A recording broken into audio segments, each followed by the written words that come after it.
علی یک دخترک آورد گفت که ای خانم بیفتم ای پشت دیوانم عروسک اینا هوی کدام در کار بود.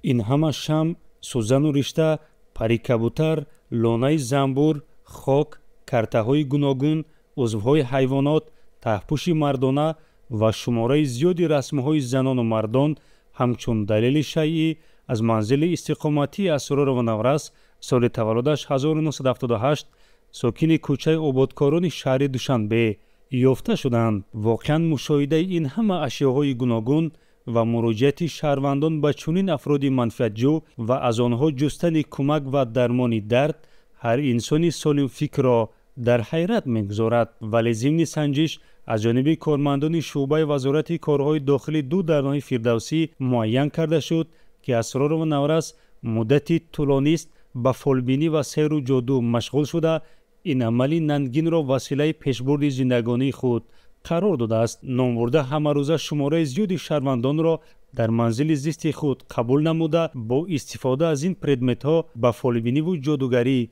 مشغول گردیده است. مدت 1 سال می شود که با همین کسب فالبینی مشغول هستم.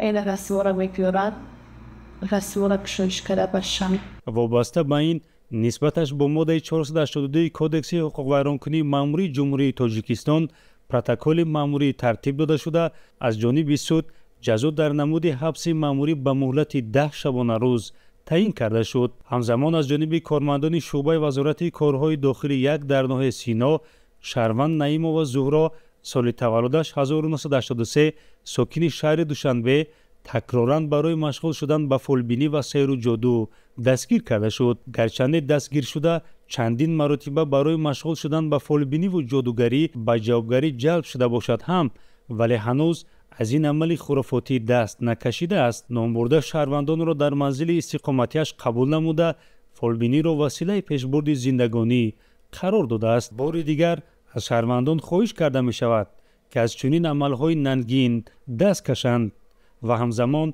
از رفتن به نزد فالبینان نیز خودداری نمایند. من بعد نسبت شخصانی به فالبینان مراجعت کننده نیز چاره‌های تاثیررسان قانونی اندیشیده خواهد شد.